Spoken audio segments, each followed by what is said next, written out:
Get out, old man. Those were his last proud words. He didn't know the man he insulted wasn't just a tired stranger. He was the hidden owner of the empire he bragged about. And worst of all, he was his father. One moment of pride destroyed his world.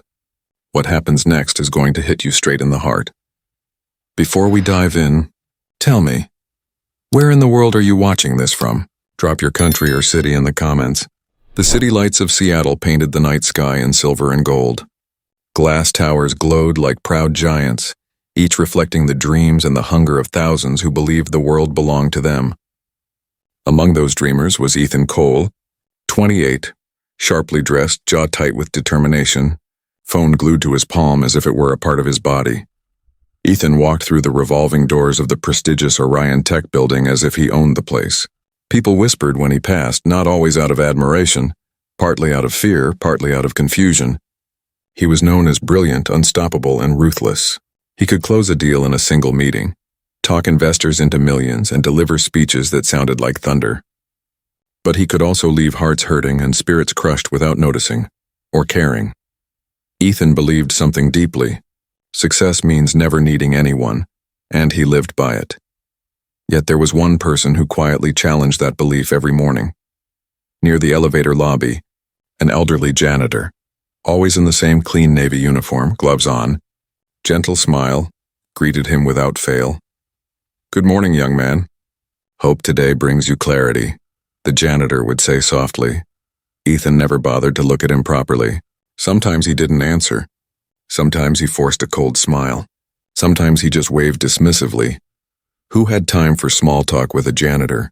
Ethan had goals. He had no space for anything that didn't glitter with importance. On the 25th floor, Ethan's office looked more like a luxury showroom than a workspace. Modern marble desk, floor-to-ceiling windows, expensive leather chairs, and a view over the entire skyline. He liked sitting high above the world, feeling untouchable. His phone buzzed. He answered without checking. "Ethan," a warm, familiar voice said. "It's Dad. I'm busy, short, sharp, a blade disguised as a sentence." There was a pause. A soft sigh. "Oh, sure, son. I just wanted to hear your voice." Ethan cut the call without guilt.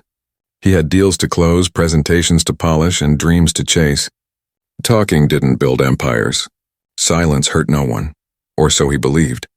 He tossed the phone aside and dove into his work while a part of his soul, the quiet part, the forgotten child inside him, now whispered, "You forgot something important." He ignored it. Pressure as a lonely crown, a presentation was coming up.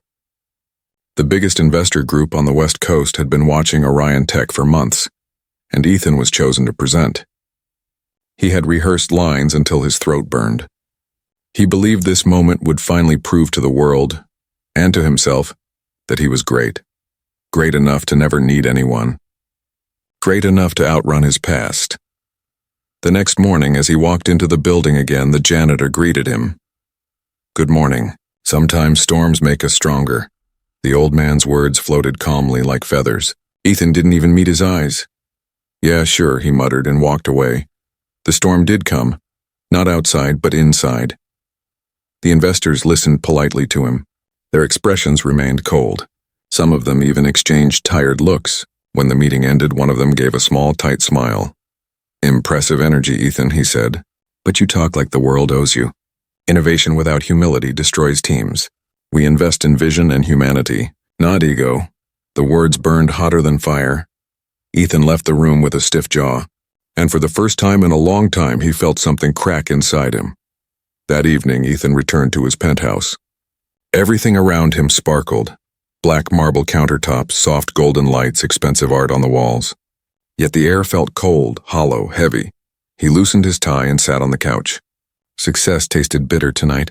A soft knock broke the silence. He frowned. Who would visit him unannounced?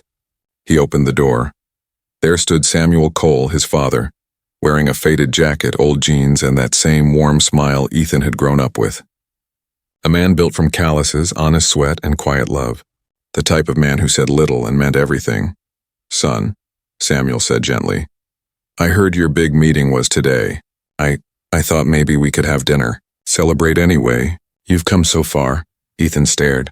Annoyance rose like a storm. This small, humble man with worn shoes. What could he possibly understand about corporate battles? About high stakes? About prestige? Dad, I don't have time, Ethan said coldly. Samuel didn't flinch. His voice stayed steady. I don't want to take your time. I just wanted to be near you. Success feels lighter when shared, son. That sentence lit a fuse inside Ethan. Failure, frustration, shame, pride, all mixed into one explosion. You don't get it, he snapped.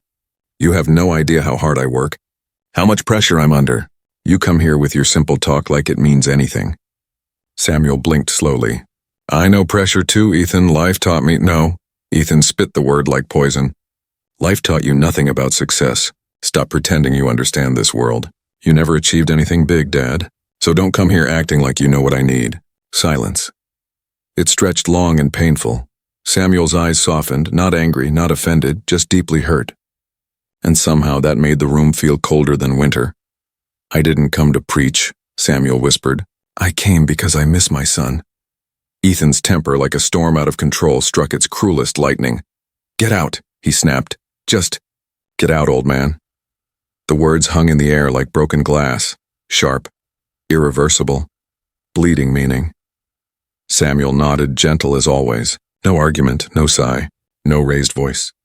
Just a quiet nod, like he had expected this moment but prayed it would never happen.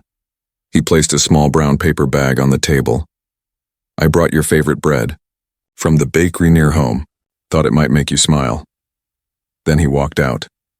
The door clicked softly, and the silence that followed felt heavier than any weight Ethan had ever carried. Ethan stood completely still, chest tight, hands trembling slightly, though he'd never admit it. This was what he wanted, right? Independence, power, no emotional ties, no weakness. He looked at the little bag on the table, plain brown paper, simple, humble, just like his father. A man he believed he had outgrown. He grabbed the bag angrily, as if it was the problem, not him. But before he could throw it away, he caught a scent.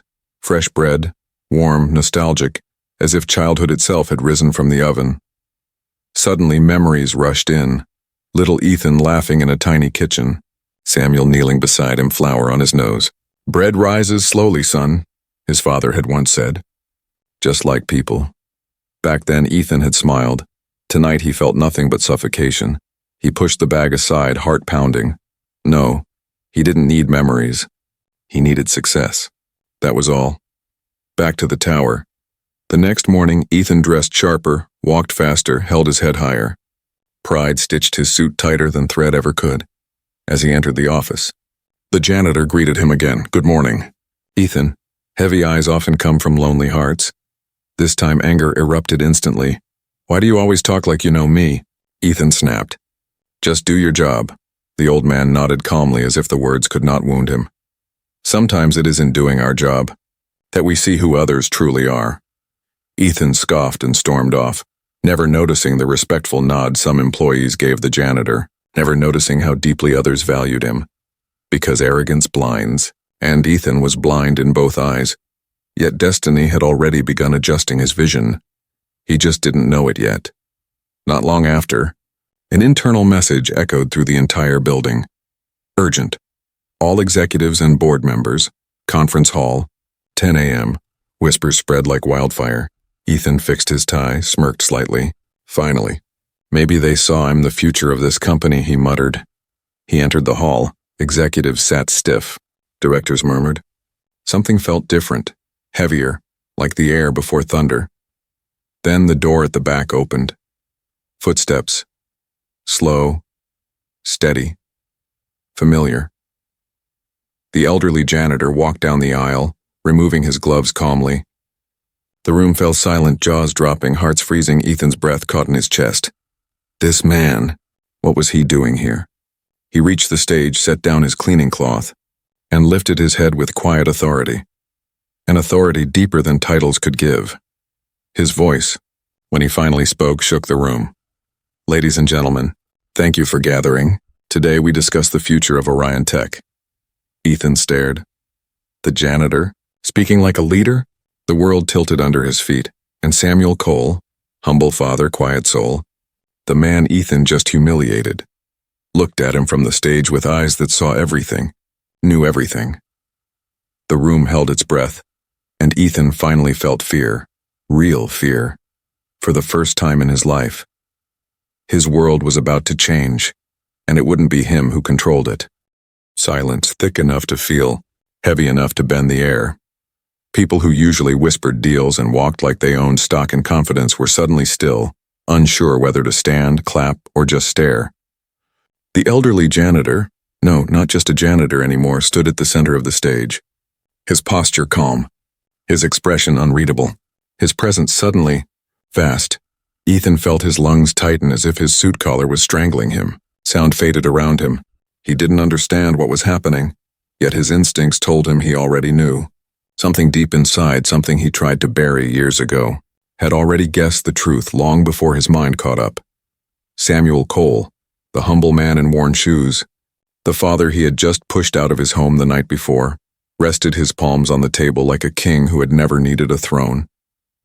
"I appreciate your patience," he began softly. His voice held a warmth that wrapped around the room like wool in winter, yet there was a firmness beneath it. "Many of you know me as Sam, the one who cleans these floors, fixes the coffee machine, changes light bulbs when they flicker." A few uneasy chuckles crackled, restrained and unsure. "But some of you," he continued, "know me by another name, one that I never use to command respect because real respect cannot be ordered. It must be earned." A single beep from someone's phone echoed strangely loud, then died. The chairman of the board, usually the most powerful man in the room, suddenly stood straighter, as though acknowledging someone above him. Samuel continued in that steady, gentle tone that somehow carried more weight than any CEO's speech Ethan had ever heard. 32 years ago, this company started in a one-room garage with 3 desks, 1 computer, and a dream. I did not build it alone. Many good people stood beside me, dreamed with me, believed with me. The room was listening like children gathered around a campfire in the dark.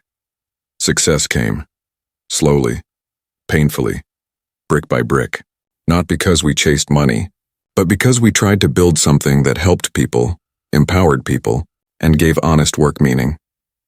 His gaze swept slowly across the hall, past directors, engineers, interns, and finally stopped on Ethan. Ethan's heart thumped violently. His ears rang. He suddenly wished he were invisible. He wished time could rewind exactly 24 hours, back to the moment he opened the door to see his father standing there, holding bread, hoping only for time with his son. He had thrown that moment away like trash. A single bead of sweat rolled down Ethan's forehead. The room seemed colder than snow and hotter than flame at the same time. "I stepped away from public leadership," Samuel continued, "because I wanted the company to grow beyond my shadow. I believed the next generation deserved opportunity, freedom to learn, freedom to lead." Now the air held a storm. You could almost hear the collective heartbeat of the room. "And so," he said, "I chose to work among you quietly, not because I was forced to, but because humility reminds us what true leadership looks like. It reminded me where I came from, and it allowed me to see who each of you truly are, not by the titles you wear, but by the humanity you carry." Ethan swallowed hard. His throat felt like sandpaper. Samuel's next words landed with a weight that shook the walls. "Yes, I am Samuel Cole, founder and majority owner of Orion Tech." Gasps exploded. Papers rustled. Phones discreetly lifted. One director blinked so hard his glasses tilted. Someone whispered, "Oh my God," under their breath. Ethan felt the floor tilt. For years, people in the company had whispered rumors about the mysterious founder who never appeared. Some said he lived abroad. Some said he was ill. Some believed he had died. Not one imagined he wore a janitor's uniform and pushed a cleaning cart with the same patience he once pushed through impossible business odds. Samuel raised a hand gently to quiet the murmurs. "I did not do this to deceive. I did it to observe. Because money and power are not what reveal character. Power reveals the truth inside us. But service reveals the heart." A soft shuffle of feet echoed as people lowered their eyes, remembering the times they had rushed past him, ignored him, underestimated him. Shame filled the air like invisible fog. Then Samuel turned fully toward Ethan, and Ethan felt like he had been turned into glass. transparent, fragile, exposed.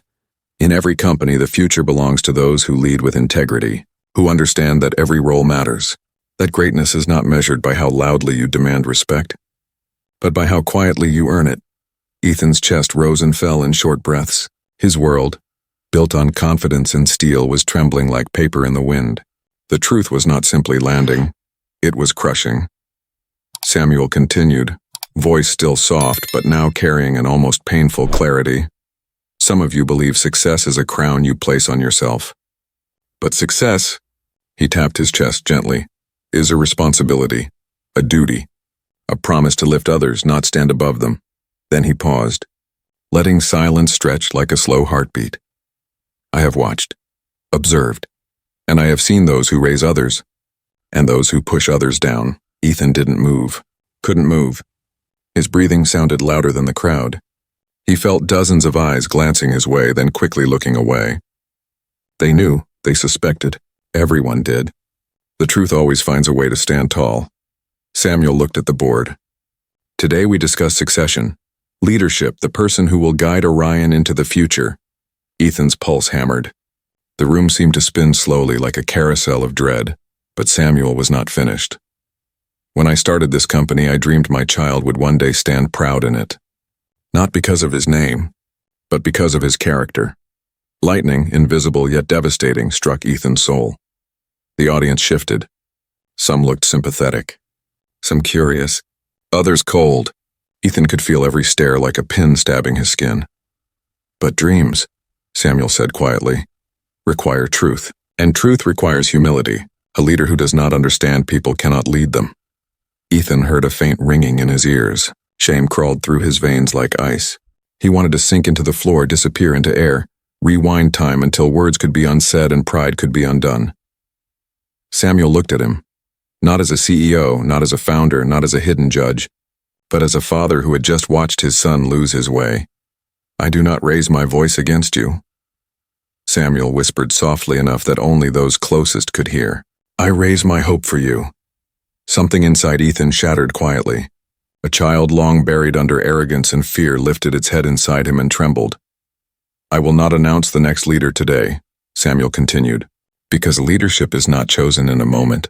It is earned over time, with humility, with service, with humanity.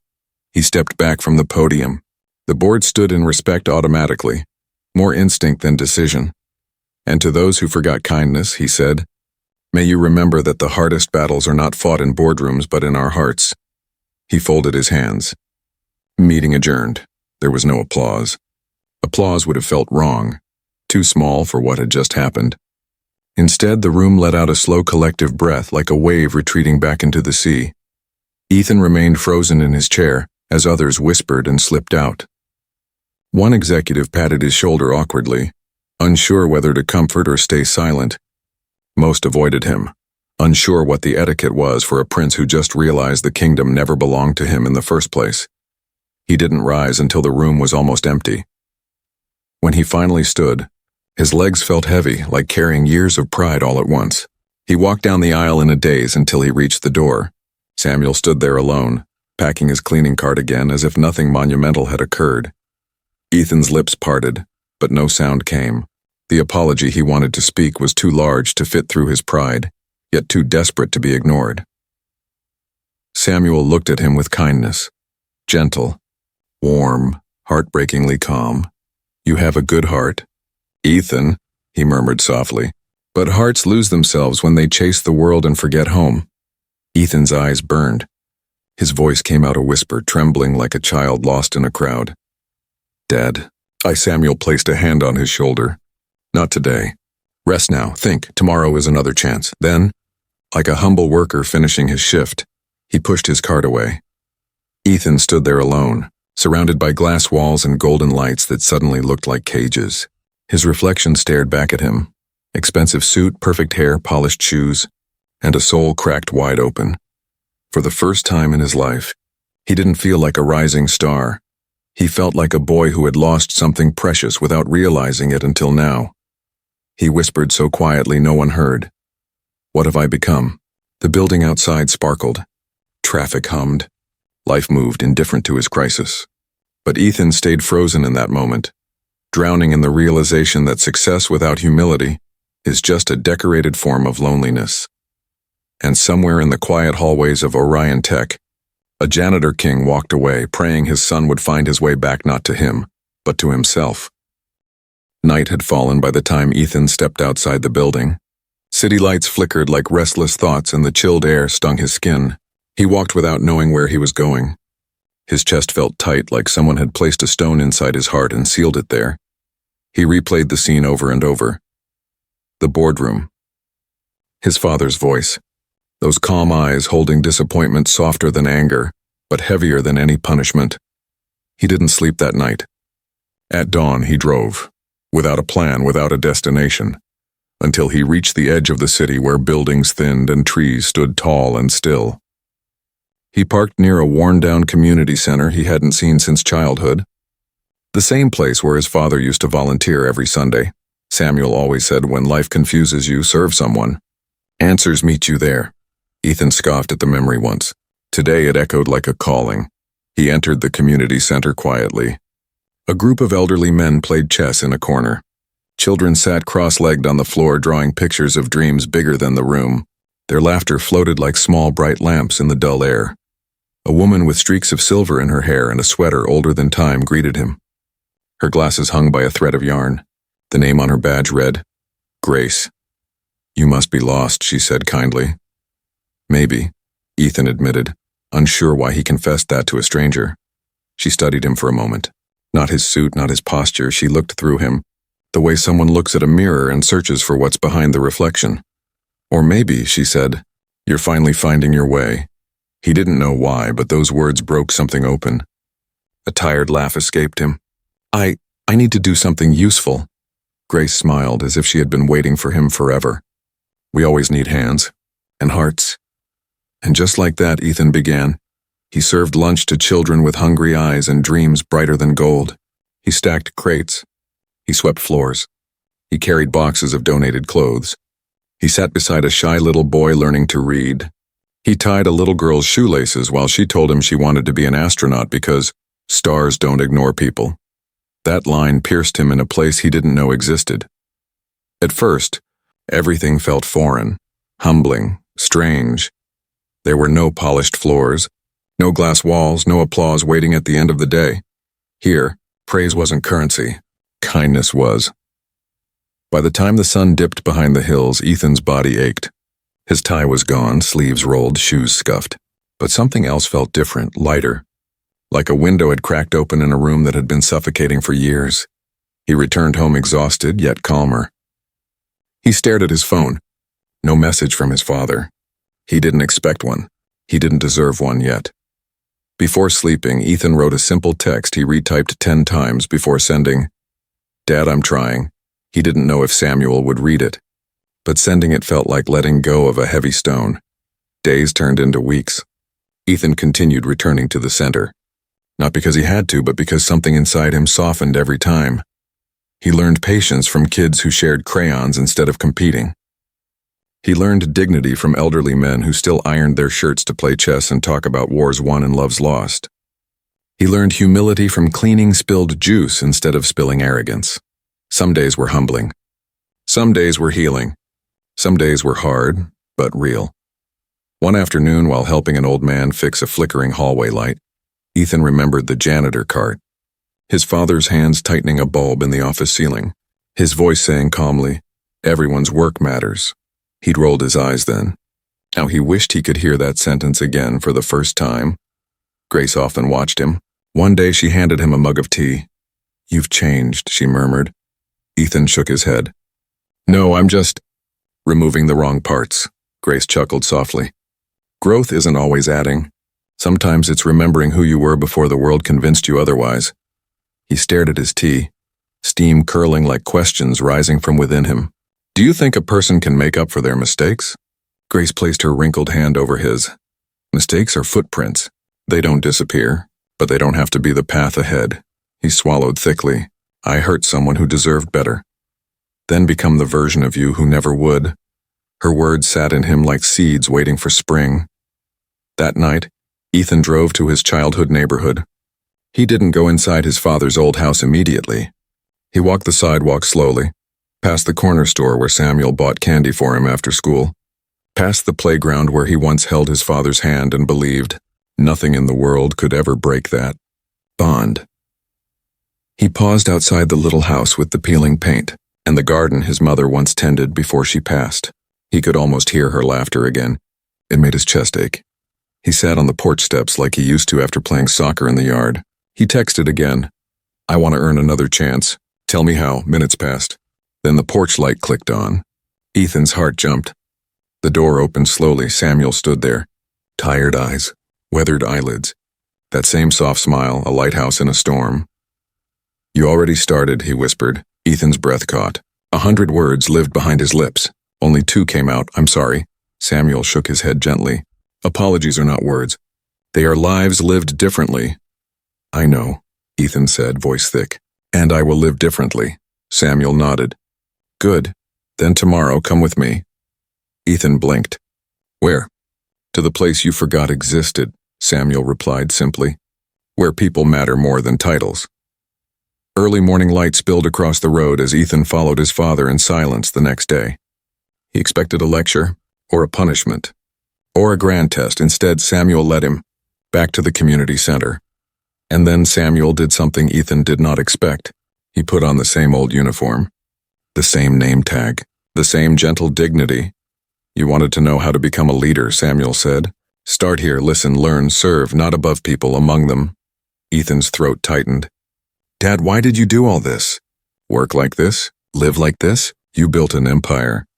Samuel looked out at children laughing in the yard. "I built a life first," he said quietly. "Empires matter only when lives matter more." Ethan blinked back tears. "Can I join you today?" Samuel smiled, a quiet warmth spreading across his face. "Only if you don't mind cleaning tables with the founder." And for the first time in a long time, Ethan laughed. A real laugh.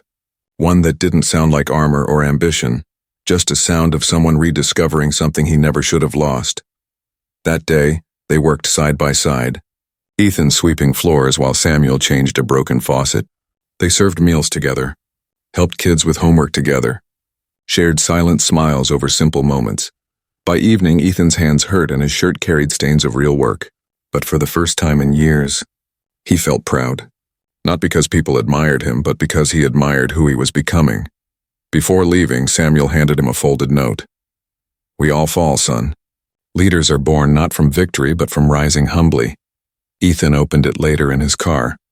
The note read, "A true legacy is not what you build outside, it's what you build within." That night, Ethan didn't dream of boardrooms, money, or applause.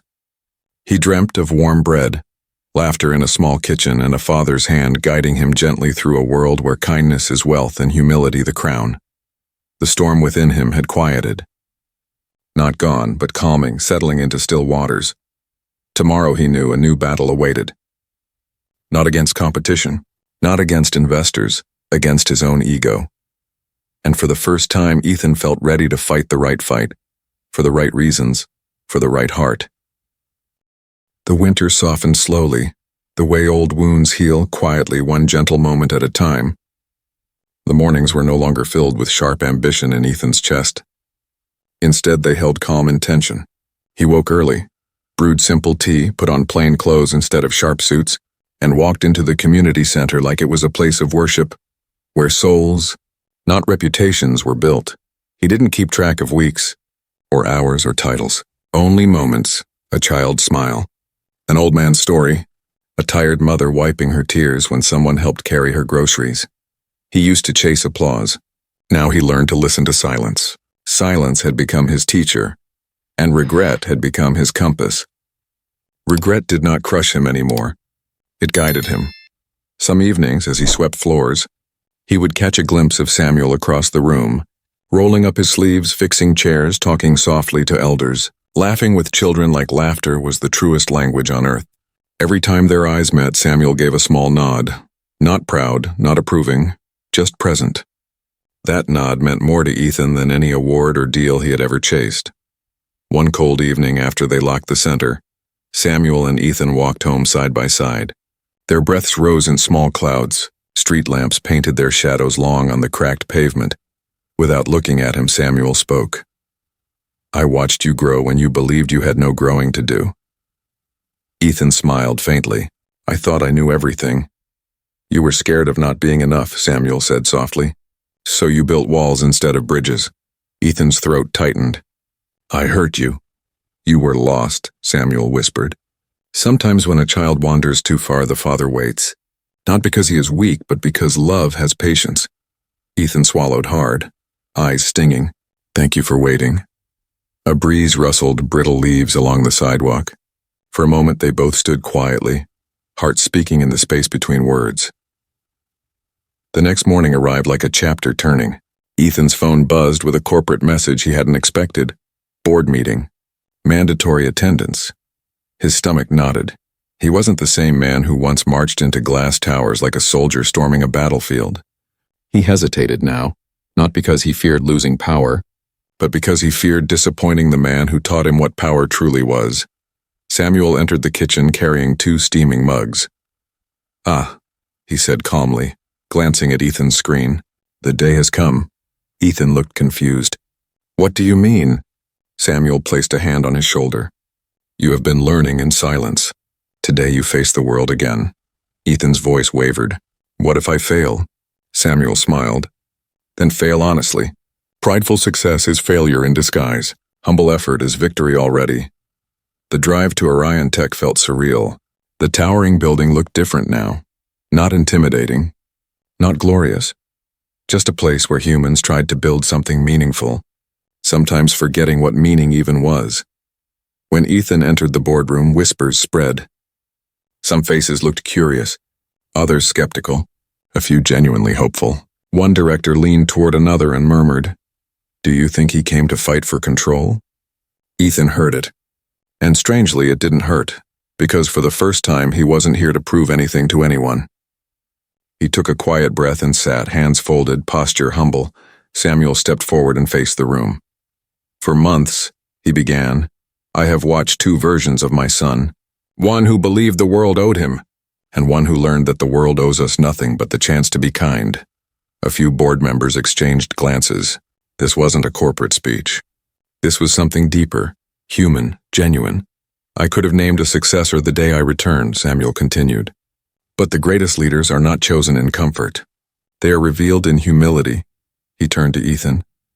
Their eyes held a lifetime of love, mistakes, and forgiveness. Ethan, Samuel said gently. Stand with me. Ethan stood. He didn't feel like a prince being crowned. He felt like a man being seen. Samuel spoke not as a CEO, not as a founder, but as a father speaking a truth he carried like a sacred flame. This company is not a kingdom. It is a responsibility. And leadership is not inherited. It is earned through service. When I worked in silence, I was not hiding my power. I was honoring the people who built this place with me. I needed my son to learn the same. Ethan lowered his gaze, heart heavy yet steady. And he has learned, Samuel continued, not by orders, not by prestige, but by sweeping floors, holding hands, and rediscovering the value of every person around him. The room felt still, as if walls and glass themselves listened. I do not announce Ethan as the leader today because he is my son, Samuel said softly. I announce him because he is now someone worthy of leading, not above others but among them. A collective murmur rolled across the room like wind through leaves. The directors stood. One by one they bowed their heads with respect. It wasn't obedience. It was recognition. Ethan's chest tightened, his eyes burning. He whispered, Dad, I don't know if I deserve this. Samuel placed a hand over his heart. No one deserves trust. We grow into it. Ethan's voice cracked. I'll do everything I can. Not for power, for purpose, Samuel nodded. And purpose will guide you better than pride ever did. When the meeting ended, people shook Ethan's hand genuinely. Not out of obligation, but admiration. Not because of his name, but his growth. Later, standing alone on the roof of the building, Ethan gazed across the skyline. Sunset draped the city in soft gold. The same city that once made him feel invincible now made him feel grateful. Footsteps approached. Samuel joined him, hands in pockets, eyes peaceful. You know, Ethan said quietly, I used to think success meant standing above everyone. Samuel chuckled. Standing above is easy. Standing among men, that takes strength. Ethan took a deep breath. What now? Now, Samuel said gently. You build not a higher tower but a wider table. You lift others as you rise. You hold on to humility even when praise tries to steal it. Ethan nodded slowly. I won't forget again. His father's hand rested on his shoulder, steady, proud, warm. Even if you do, Samuel whispered. Come home. That is where humility lives. A single tear slid down Ethan's cheek, not of shame, not of sadness, but of becoming. The sun sank, painting the world in ember light. They stood side by side, not as a powerful CEO and a hidden founder, not even as teacher and student, but as father and son. And in that quiet moment, Ethan realized something he once thought foolish. The most powerful people in the world are not those who command respect, but those who inspire it. Because the greatest kingdom is a humble heart, and the greatest victory is finding your way back home. Success is not the crown you wear, it is the person you become on the way to earning it. Respect your roots, honor those who stood before you, and remember, greatness begins with humility.